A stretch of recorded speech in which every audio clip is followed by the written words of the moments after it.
Today we are going to be working on my own f10 535.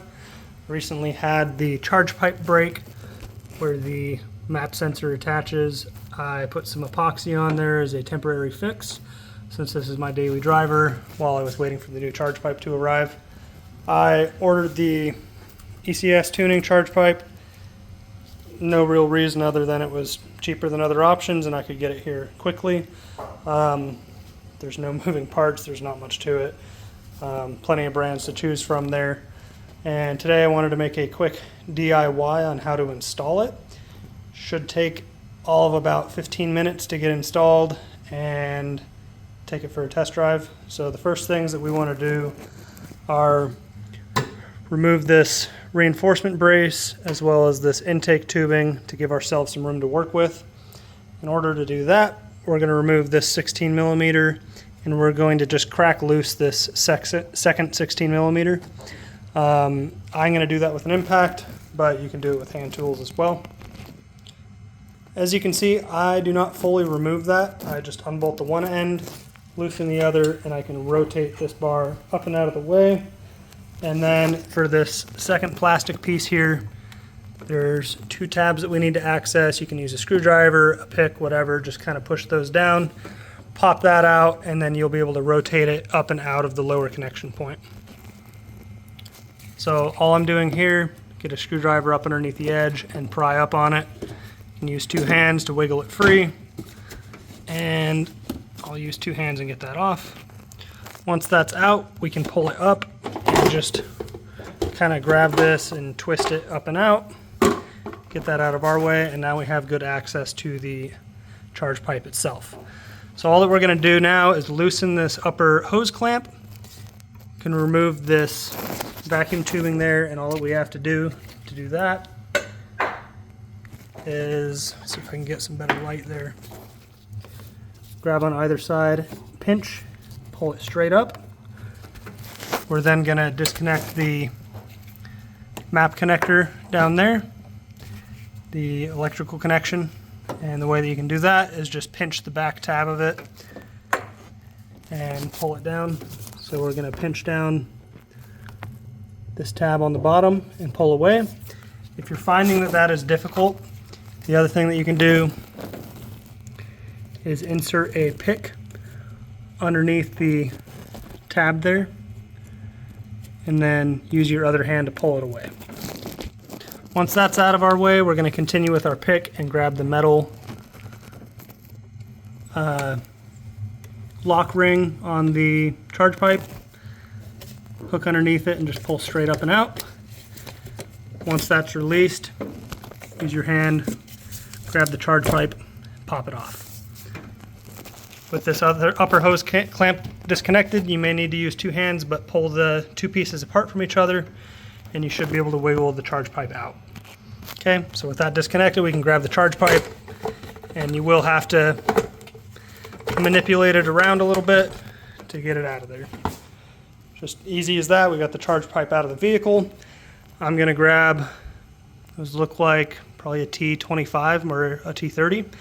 Remove this sensor, and we're going to install it over into our new charge pipe. Okay, so the two screws in the old charge pipe were a T25. We can remove the sensor, and then we'll have to remove the two screws from our new charge pipe before installing it. We can grab our sensor, and it should just push in past that O-ring. May have to get a little bit of a wiggle, and then we're going to grab our 3 millimeter Allens and fully install that. So I'm not sure how well this will show in the video, but these screws don't really have a large cap on them. And I don't love how they sit on the sensor. I don't have anything on hand, but I will go back later and install some really small washers there just to get better surface area holding that sensor in place. It may not be required, but it's going to be my personal preference there. So a couple other things I'm going to do before I install the charge pipe. I did put the rubber silicone hose adapter over the end of this. I want to install that with the charge pipe itself, and then I just double checked that this plug here was fully tightened from ECS. In my case it was, And then the last thing that I'm going to do is lubricate the O-ring inside the charge pipe. What I prefer to use is this silicone lubricant here. Nothing special. You could also use spray lubricant, silicone, or even motor oil if you need to. All you want to do is have some sort of lubricant on this O-ring so that it doesn't roll on itself when we slide it onto the throttle body. So once we have that on there, I'm going to go ahead and fish this charge pipe in, and we can start getting that hooked up. So what I've done now is I went ahead and got both of my hose clamps dropped into place. This one's just going to slide down towards the front of the pipe there. And then this one's just going to rest here as well. That way we don't have to, screw with trying to get those on after the fact. The charge pipe is just kind of laying in here. I don't want to pop it onto the intake manifold yet. And then now I'm going to manipulate it to where I can get these two ends here connected.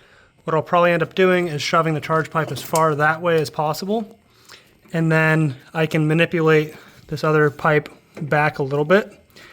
And I can even shove this silicone hose adapter farther onto the charge pipe and then slide it back after they're connected. So I'll go ahead and do that now. Okay, so I got them loosely touching each other there. The way I did that was just pulling back. Not too hard, but putting some force on this air pipe there, was able to get them lined up. Now I will get that end of the charge pipe fed on but not clicked in place yet, and then get the silicone adapter there slid to where it should line up perfect. Okay, so that took very little force. I got this pulled up to the plastic limiters there, and the charge pipe is fed on. Now that I'm at this point, I'm going to go ahead and push and click the charge pipe fully on. I just do that by putting some force on it there. Shouldn't take a whole lot. You get a solid click. You can look at your metal charge pipe clamp there and make sure that it's fully seated on both sides. In this case mine is, and then I'll go ahead and find my plug for the map sensor and get that hooked up while I'm back here. So with that connected, all I have to do now is connect this small air hose. Should get a solid click out of that. Can pull on it, make sure it's not going anywhere, and then get my two hose clamps fully tightened. These you don't need to go get a socket for and tighten them as much as you can get it with a socket.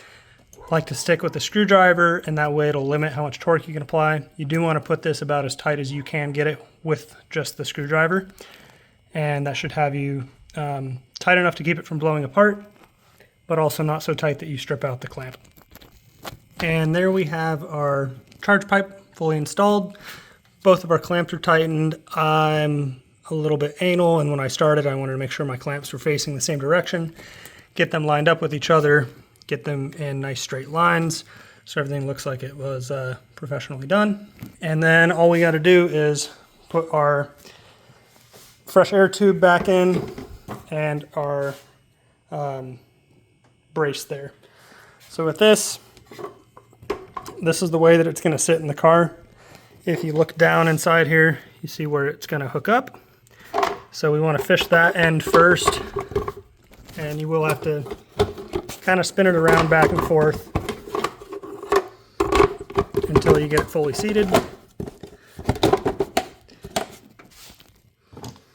In doing this, it is helpful to get a light, look down the front there, and you should see it feed into that hole.